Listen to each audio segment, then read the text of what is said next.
La la la la la la la la la la la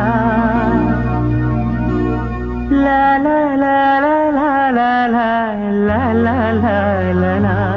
ಇವತ್ತು ವಿಶೇಷವಾದ ದಿನ ಮತ್ತು ವಿಶೇಷವಾದ ವಿಷಯಗಳನ್ನ ಹಂಚ್ಕೊಳ್ಳೋದಕ್ಕೆ ನಾನು ನಿಮ್ಮ ಮಧ್ಯೆ ಬಂದಿದ್ದೀನಿ. ಏನಪ್ಪ ಅಂತಂದರೆ ನಿಮಗೆಲ್ಲ ಗೊತ್ತಿರೋ ಹಾಗೆ ಇವತ್ತು ಪ್ರೇಮಿಗಳ ಹಬ್ಬ, ಪ್ರೇಮಿಗಳ ದಿನಾಚರಣೆ. ಸೊ ಆ ವಿಷಯದ ಬಗ್ಗೆ ನಾನು ಏನೋ ಹಂಚ್ಕೋಬೇಕು ಅಂತ ನಿಮ್ಮ ಮುಂದೆ ಬಂದು ನಿಂತಿದ್ದೀನಿ. ಏನಂತಂದರೆ ಈ ಹಬ್ಬ ಮತ್ತು ಪ್ರೇಮಿಗಳ ದಿನಾಚರಣೆ ಬಂದಾಗ ನಾನು ಪ್ರೀತಿ ಮಾಡಿದ ದಿನಗಳು, ಆ ಪ್ರೀತಿಯ ದಿನಗಳಲ್ಲಿ ನಾನು ಏನೇನು ಅನುಭವಿಸಿದೆ, ಅದು ಎಷ್ಟು ಉಲ್ಲಾಸಕರವಾಗಿತ್ತು, ಎಷ್ಟೆಲ್ಲ ಎಂಜಾಯ್ ಮಾಡಿದ್ವಿ ಅನ್ನೋ ವಿಷಯಗಳನ್ನ ನಿಮ್ಮ ಜೊತೆ ಹಂಚ್ಕೋತೀನಿ. ಹಾಗಾಗಿ ನಾನು ಇವತ್ತು ನಿಮ್ಮ ಮುಂದೆ ಬಂದು ನಿಂತ್ಕೊಂಡಿದ್ದೀನಿ.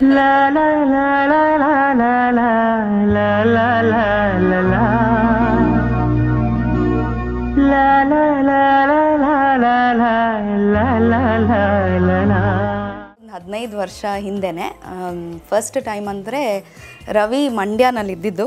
ನಮ್ಮ ತಾಯಿ ನಡೆಸ್ತಿದ್ದ ಸಾಧನಾ ಮ್ಯೂಸಿಕ್ ಸ್ಕೂಲ್ ಕೇಳಿ ಹಾಡೋಕ್ಕೆ ತುಂಬ ಇಷ್ಟ. Is a good singer. ಹಾಡು ಕಲಿಯೋ ಆಸೆಗೆ ಅಲ್ಲಿಂದ ಮಂಡ್ಯದಿಂದ ವೀಕ್ಲಿ ಅಪ್ ಆ್ಯಂಡ್ ಡೌನ್ ಮಾಡ್ತಾ ಇದ್ದಿದ್ದು, ಬಂದು ಇಲ್ಲಿ ಕ್ಲಾಸಸ್ ಅಟೆಂಡ್ ಮಾಡ್ತಾಯಿದ್ದೆ. ಸೊ ಆವಾಗ ಫಸ್ಟ್ ನಾನು ರವಿನ ನೋಡಿದ್ದೆ, ಯಾಕಂದರೆ ನಾನು ಆವಾಗವಾಗ ಹೋಗ್ತಿದ್ದೆ ನಮ್ಮ ಮ್ಯೂಸಿಕ್ ಸ್ಕೂಲಲ್ಲಿ. ಮತ್ತು ಯಾವಾಗಲೂ ಅಲ್ಲೊಂದು ಗ್ಯಾಂಗ್ ಇರ್ತಿದ್ರು. ಆ್ಯಂಡ್ ಒಂದು 3-4 ಜನ ಹುಡುಗಿರು, ಒಂದು 2-3 ಜನ ಹುಡುಗಿರು, ಅವರಷ್ಟು ಒಂದೇ ವಯಸ್ಸಿನವರು. ಸೊ ಒಂದು ದೊಡ್ಡ ಗ್ಯಾಂಗ್ ಆಫ್ ಫ್ರೆಂಡ್ಸ್ ಥರ ಯಾವಾಗಲೂ ಅಲ್ಲೇ ಹ್ಯಾಂಗ್ ಔಟ್ ಆಗ್ತಾಯಿದ್ರು.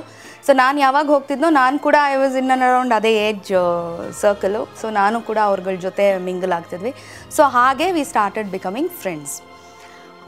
ಅದು ಆಗಿದ್ದು ಆಮೇಲೆ ಆ ಗ್ಯಾಂಗ್ನಲ್ಲಿ ಒಬ್ಬೊಬ್ಬರು ಹೋಗ್ತಿದ್ರು, ಬರ್ತಿದ್ರು, ಎಲ್ಲ ಮಾಡ್ತಿದ್ವಿ. ಆದರೆ ನಾನು ರವಿ ಪ್ರಿಟಿ ವೆರಿ ಕ್ಲೋಸ್ ಆಗ್ತಾ ಹೋಗ್ತಿದ್ವಿ. ತುಂಬ ಜಗಳ ಆಡ್ತಿದ್ವಿ, ಯಾಕಂದರೆ ನಾನು ಏನೋ ಒಂದು ಸರಿ ಹಾಡ್ತಿರ್ಲಿಲ್ಲ. ರವಿಗೆ ತುಂಬ ಪರ್ಟಿಕ್ಯುಲರ್ ಆಗಿರಬೇಕು, ಹಾಡೋದ್ರಲ್ಲಿ ಒಂದು ಚೂರು ಸ್ವರ ಆ ಕಡೆ ಈ ಕಡೆ ಆಗಬಾರ್ದು. ಅದೇ ರೀತಿ ನನಗೂ ಸೊ ನಾನು ಪ್ರಾಕ್ಟೀಸ್ ಮಾಡುವಾಗ ಏನಾದರೂ ನಾನು ಸರಿಗೆ ಹಾಡೋದಿಲ್ಲ ನೀನು ಅಂತ, ನಿನ್ಗೇನು ಗೊತ್ತು ಅಂತ ನಾನು. ಸೊ ಈ ಥರ ಜಗಳ ತುಂಬ ಜಾಸ್ತಿ ಆಡ್ತಾಯಿದ್ವಿ ನಾವು. ಅದಾದಮೇಲೆ ಮತ್ತೆ ನಾವು ಇಷ್ಟು ಜನ ಹುಡುಗಿರೂ ಬರೀ ಹುಡುಗರನ್ನ ಯಾವಾಗಲೂ ರೇಗಿಸೋದು, ಅಥವಾ ಹುಡುಗರು ನಮ್ಮನ್ನು ಜಾಸ್ತಿ ರೇಗಿಸ್ತಿದ್ರು ಎನಿವೇಸು. ಸೊ ಆ ರೀತಿ ನಮ್ಮ ಫ್ರೆಂಡ್ಶಿಪ್ ಸ್ಟಾರ್ಟ್ ಆಯಿತು and we started getting close. ಬರ್ತಾ ಒಂದು ಅರೌಂಡ್ 4 years ಆ ಕ್ಲೋಸ್ ಫ್ರೆಂಡ್ಶಿಪ್ನಲ್ಲೇ ಇದ್ದು ಸಡನ್ನಾಗಿ ನಮಗೆ we started probably feeling okay, ಇದು ಮೋಸ್ಟ್ಲಿ ಇದು ಫ್ರೆಂಡ್ಶಿಪ್ ಅಲ್ಲ, ಬೆಸ್ಟ್ ಫ್ರೆಂಡ್ಶಿಪ್ ಅಲ್ಲ, ಮೇ ಬಿ ಇದು ಪ್ರೀತಿ ಅಂತ. ಸೊ ಅದೇ ರೀತಿ ಒಂದಿನ ರವಿ ಎಕ್ಸ್ಪ್ರೆಸ್ ಮಾಡ್ದು that he really loves me ಅಂತ. ಆ್ಯಂಡ್ ಆವಾಗ ಆ ಪಾಯಿಂಟಿಂದ ಅದು ಫ್ರೆಂಡ್ಶಿಪ್ ಬಂದು ಪ್ರೀತಿಗೆ ಟರ್ನ್ ಆಯಿತು. ಆ ಒಂದು ಪಾಯಿಂಟ್ನಲ್ಲಿ ನನಗೆ ಐ ಡೋಂಟ್ ಥಿಂಕ್ ಇದು ಪ್ರೀತಿ ಅಲ್ವೇನೋ, ಸುಮ್ಮನೆ ಜಸ್ಟ್ ಬಿಕಾಸ್ ನಾವು ತುಂಬ ಕ್ಲೋಸ್ ಫ್ರೆಂಡ್ಸ್ ಅದಕ್ಕೇ ಅಂತ ಅಂದ್ಕೊಂಡು ನನಗೆ ಆ ಮೊಮೆಂಟಲ್ಲಿ ನನಗೇನು ಅನ್ನಿಸ್ಲಿಲ್ಲ. I said I don't think this is true. Ravi ಏನು ಹೇಳ್ತಾ ಇದೆ, ಸುಮ್ಮನೆ ತಮಾಷೆ ಮಾಡ್ಬೇಡ ಹೋಗಪ್ಪ ಮನೆಗೆ ಅಂತ ಅಂದ್ಕೊಂಡಿದ್ವಿ ನಾವು. ಅದಾದಮೇಲೆ ನಾನೊಂದು ಸ್ವಲ್ಪ ದಿನ ಯೋಚನೆ ಮಾಡ್ತಿದ್ದಾಗ, ಯಾವಾಗ ಒಬ್ಬರು ಮನ್ಸಿಗೆ ತುಂಬ ಹಚ್ಕೊಂಡು ಬಿಟ್ಟಿರ್ತೀವಲ್ವ, ಅದು ಫ್ರೆಂಡ್ಶಿಪ್ ಅಂತ ಅಂದ್ಕೊಂಡಿರ್ತೀವಿ, ಬಟ್ ಯಾವುದೋ ಒಂದು ಮೊಮೆಂಟಲ್ಲಿ ಅದು ಪ್ರೀತಿ ಆಗಿರುತ್ತೆ, ನಮಗೂ ಗೊತ್ತಿರಲ್ಲ ಅದು. ಅದೇ ರೀತಿ ನನಗೆ ಯಾವಾಗ ರವಿಗೂ ಪ್ರೀತಿ ಅದು ಅಂತ ಗೊತ್ತಾಯಿತು, ಆವಾಗ ನನಗೂ ರಿಯಲೈಸ್ ಆಯಿತು ಅದು ಪ್ರೀತಿ ನನ್ನ ಕಡೆಯಿಂದನೂ ಅಂತ. ನಾವು ಫ್ರೆಂಡ್ಸ್, ನಮ್ಮ ಗ್ಯಾಂಗ್ನಲ್ಲಿ ಫ್ರೆಂಡ್ಸಾಗೆ ಉಳಿದ್ಬಿಟ್ವಿ. ನಾವು ಪ್ರೀತಿಸ್ತಾ ಇದ್ದು ಯಾರಿಗೂ ಗೊತ್ತಿರಲಿಲ್ಲ. ಒಬ್ಬರನ್ನೊಬ್ಬರು ತುಂಬ ಪ್ರೀತಿಯಿಂದ ನೋಡ್ತಾ ಇದ್ವೋ ಏನೋ ಕಂಡಿಡ್ದಿದ್ದಾರೆ. ಒಂದೊಂದಾಗಿ ನಿಧಾನಕ್ಕೆ ಗೊತ್ತಾಯಿತು. ಈಗ ಬೇರೆ ಪ್ರೇಮಿಗಳ ಥರ ನಾವೇನು ಪ್ರೀತಿಸಿದ ಮೇಲೆ ಒಬ್ಬರನ್ನೊಬ್ಬರು ತಿಳ್ಕೊಳ್ಳೋ ಅಷ್ಟು ಏನಿರಲಿಲ್ಲ, ಯಾಕಂದರೆ ಮುಂಚೆನೇ ನಾವಿಬ್ರಿಗೂ ಒಬ್ಬರೊಬ್ಬರ ಬಗ್ಗೆ ಚೆನ್ನಾಗಿ ಗೊತ್ತಿತ್ತು. ಸೊ ಪ್ರೀತಿ ಆದಮೇಲೆ ನೆಕ್ಸ್ಟ್ ಮುಂದಿನ ಲೈಫ್ ಹೇಗಿರಬೇಕು ಅಂತ ಡಿಸೈಡ್ ಮಾಡಬೇಕಿತ್ತು. ಆ್ಯಂಡ್ ಜಾಸ್ತಿ ನಾವು ಎಕ್ಸ್ಪೆಕ್ಟೇಷನ್ಸ್ ಜಾಸ್ತಿ ಖಂಡಿತ ಇಟ್ಕೊಂಡಿರಲಿಲ್ಲ, ಬಿಕಾಸ್ ಒಬ್ಬರನ್ನೊಬ್ಬರನ್ನ ನಾವು ಪ್ರೀತಿಸಿದ್ದು ನಮ್ಮ ಗುಣಗಳು ನಮಗೆ ಇಷ್ಟ ಆಯಿತು ಅಂತ, ಜೀವನ ಪೂರ್ತಿ ಇವ್ರ ಜೊತೆ ಇದ್ದರೆ ನಾವು ಸಂತೋಷವಾಗಿರ್ತೀವಿ ಅಂತ ಆ ರೀತಿ ಯೋಚನೆ ಮಾಡಿದ್ವಿ. ಪ್ಲ್ಯಾನ್ ಅಂತಂದರೆ ಆಯ್ತು, ಇವಾಗ ಆಯಿತು, ಅಬೌಟ್ 4 years ಆಯಿತು. ಅದಾದಮೇಲೆ ನಾವು ಡಿಸೈಡ್ ಮಾಡಿದ್ವಿ okay it's a good time ನಾವು ಮದುವೆ ಆಗಬೇಕು ಅಂತ ಸೀರಿಯಸ್ ಆಗಿ ಡಿಸೈಡ್ ಮಾಡಿ, ಅದೇ ರೀತಿ ಏನೋ ಮನೆಯೆಲ್ಲ ಪ್ಲ್ಯಾನ್ ಮಾಡಬೇಕಿತ್ತು. ಎಲ್ಲನೂ ಒಂದು ಹಂತಕ್ಕೆ ಬರೋವರೆಗೂ ಡಿಸ್ಕಸ್ ಮಾಡಿ ಮಾತಾಡಿ ಪ್ಲ್ಯಾನ್ ನಾನು ಜಾಸ್ತಿ ಮಾಡ್ತಿದ್ದೆ. ರವಿದು ಒಳ್ಳೆ ಎನ್ಕರೇಜ್ಮೆಂಟು, ಯಾವತ್ತೂ ನನ್ನ ಪ್ಲ್ಯಾನಿಗೆ ಹಿಂಗೆ ಬೇಡ ಹಿಂಗೆ ಅಂತ ಯಾವತ್ತೂ ಹೇಳ್ತಾ ಇರಲಿಲ್ಲ ಪಾಪ. Use to always encourage my plans. ಅದಾಗಿ finally we decided we have to get married. ಸ್ವಲ್ಪ ಅಪೋಸಿಷನ್ ಇತ್ತು ಮನೆಯಲ್ಲಿ, ಬಟ್ ಅದನ್ನು ವಿ ಹ್ಯಾಡ್ ಟು ಫೇಸ್ ಮಾಡಿ ಕೂಡ ನಾವು ಡಿಸೈಡ್ ಮಾಡಿ ಮದುವೆ ಆದ್ವಿ. ಇದು ಪ್ರತಿಯೊಬ್ಬ ಸಂಸಾರದಲ್ಲಿ ಬರುವಂಥದ್ದೇ. ಹುಟ್ಟಿದಾಗ ಅಪ್ಪ ಅಮ್ಮನ ಜೊತೆನೇ ಜಗಳ ಆಡ್ತೀವಿ, ಜೊತೆಗೆ ಫ್ರೆಂಡ್ಸ್ಗಳ ಜೊತೆ ಬೆಳೀತಾ ಫ್ರೆಂಡ್ಸ್ಗಳ ಜೊತೆ ಜಗಳ ಆಡ್ತೀವಿ. ಜಗಳನೇ ಇಲ್ಲದೆ ಸಂಸಾರ ಇಲ್ಲ ಅಂತ ಯಾರಾದರೂ ಹೇಳಿದ್ರೆ ಅದು ದೇವರನ್ನ ಸುಳ್ಳು ಅಂತ ನಾನು ಹೇಳ್ತೀನಿ. ಯಾಕಂದರೆ ನಾವು ಸುಮಾರು ಒಳ್ಳೊಳ್ಳೆ ರೀತಿಯಲ್ಲೇ ಜಗಳ ಆಡ್ತಿದ್ವಿ. ಸೀರಿಯಸ್ಸಾಗಿ ಜಗಳ ಆಡ್ತಿದ್ವಿ. ಅದೆಲ್ಲ ಬಂದು 1 hour 2 hours ಅಷ್ಟೇ. ಯಾಕೆಂದರೆ ಸಂಗೀತಾಗೆ ಅವರಮ್ಮ ಕರಾಟೆ ಕಲಿಸಿದ್ರು, ನಾವು ಹುಷಾರಾಗ್ಬಿಟ್ಟಿದ್ವಿ. ಸೊ ನನಗೆ ಯಾಕೆ ಬೇಕು ಅಂದ್ಬಿಟ್ಟು ಮೊದಲೇ ಬ್ಲ್ಯಾಕ್ ಬೆಲ್ಟು, ಎಲ್ಲೋ ಬೆಲ್ಟ್, ಯಾವ ಬೆಲ್ಟ್, ಎಲ್ಲೋ ಬೆಲ್ಟ್ ಅಂತೆ.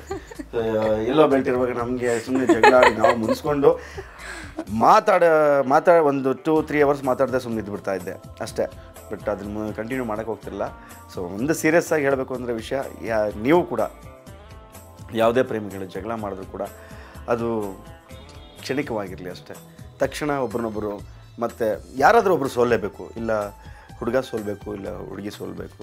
ಆದರೆ ನಾನು ಒಬ್ಬ ಗಂಡಸಾಗಿ ಹೇಳೋದು ಒಂದು ಕಿವಿ ಮಾತು ಏನಪ್ಪ ಅಂತಂದರೆ, ದೇವರಾಣೆ ನೀವೇ ಸೋತು ಬಿಡಿ, ಹೆಣ್ಣಿಗೆ ಸೋತು ಬಿಡಿ, ಆವಾಗಲೇ ಸಂಸಾರ ಚೆನ್ನಾಗಿರೋದು. ಯಾಕೆಂದರೆ ಸಂಸಾರದಲ್ಲಿ ಒಳ್ಳೊಳ್ಳೆ ಪ್ಲ್ಯಾನ್ ಮಾಡೋರು, ಒಳ್ಳೊಳ್ಳೆ ಮಾತುಗಳನ್ನ, ಜೊತೆಗೆ ಸಂಸಾರನ ಹೇಗೆ ನಿಭಾಯಿಸ್ಕೊಂಡು ಹೋಗಬೇಕು ಅಂತ ಚೆನ್ನಾಗಿ ಗೊತ್ತಿರೋದು ಹೆಣ್ಣಿಗೆ ಮಾತ್ರ.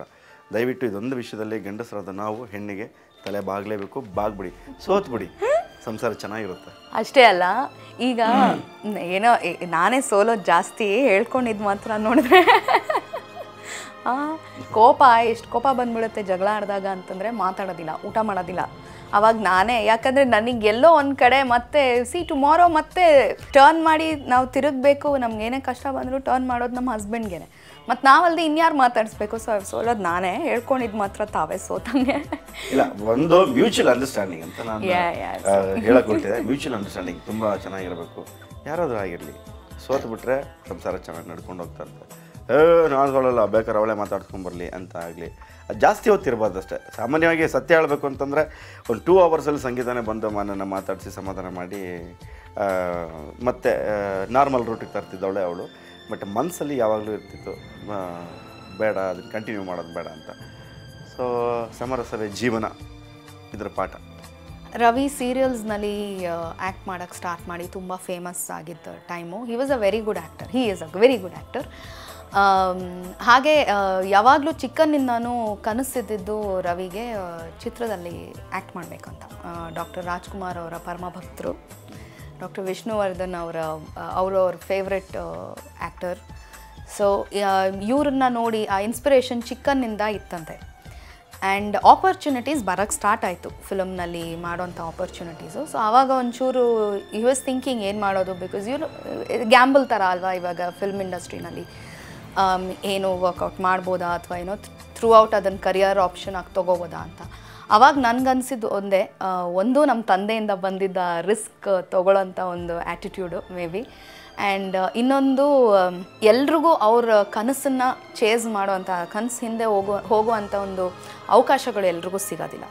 ಆ ಥರ ಅವಕಾಶ ಸಿಕ್ಕಾಗ ಆ ಅವಕಾಶನ ಬಿಟ್ಟು ನಾವು ಅಕಸ್ಮಾತ್ ನಾವು ಓಕೆ ನನಗೆ ಮುಂದೆ ಏನಾಗುತ್ತೆ ಗೊತ್ತಿಲ್ಲ, ಸೊ ರಿಸ್ಕ್ ತೊಗೊಳೋದು ಬೇಡ ಅಂತ ಅಂದ್ಕೊಂಡು ಯಾವಾಗ ಅವಕಾಶ ಬಿಟ್ಬಿಡ್ತೀವಿ, 30-40 ವರ್ಷದ ನಂತರ ನನ್ನ ಜೀವನನ ನಾನು ಹಿಂತಿರುಗಿ ನೋಡಿಕೊಂಡಾಗ ಅದೊಂದು ಅವಕಾಶನ ಬಿಡಬಾರ್ದಿತ್ತು, ಅದೊಂದು ಮಾಡಿಬಿಟ್ಟಿದ್ದರೆ ಡೈರೆಕ್ಷನ್ನೇ ಬೇರೆ ಆಗ್ತಿತ್ತು ಅಂತ ಅನ್ನಿಸ್ಬಿಡುತ್ತೆ ಅಂತ ಅಂದ್ಕೊಂಡು ಇಬ್ಬರು ಡಿಸ್ಕಸ್ ಮಾಡಿ ನಾನು ಹೇಳಿದೆ ಇಟ್ಸ್ ಓಕೆ, ಒಂದು ಆಪರ್ಚುನಿಟಿ ಅಲ್ಲ, ಸುಮಾರು ಆಪರ್ಚುನಿಟೀಸ್ ಬಂದಿದೆ. ಆ್ಯಂಡ್ ಟ್ಯಾಲೆಂಟ್ನಲ್ಲಿ ನಮ್ಮ ಭರವಸೆ ಇಡಬೇಕು, ಸರಸ್ವತಿ ಅನುಗ್ರಹ ಇದ್ದಾಗ ಡೆಫಿನೆಟ್ಲಿ ಒಳ್ಳೇದಾಗೇ ಆಗುತ್ತೆ ಅನ್ನೋ ಒಂದು ಡಿಸಿಷನ್ ತೊಗೊಂಡು we said no we will go ahead, ಮಾಡು. ಯಾಕಂದರೆ ಎಲ್ಲರಿಗೂ ಏನು ಅವ್ರ ಕನಸುಗಳ ಹಿಂದೆ ಹೋಗುವಂಥ ಒಂದು ಅವಕಾಶ ಸಿಗಲ್ಲ.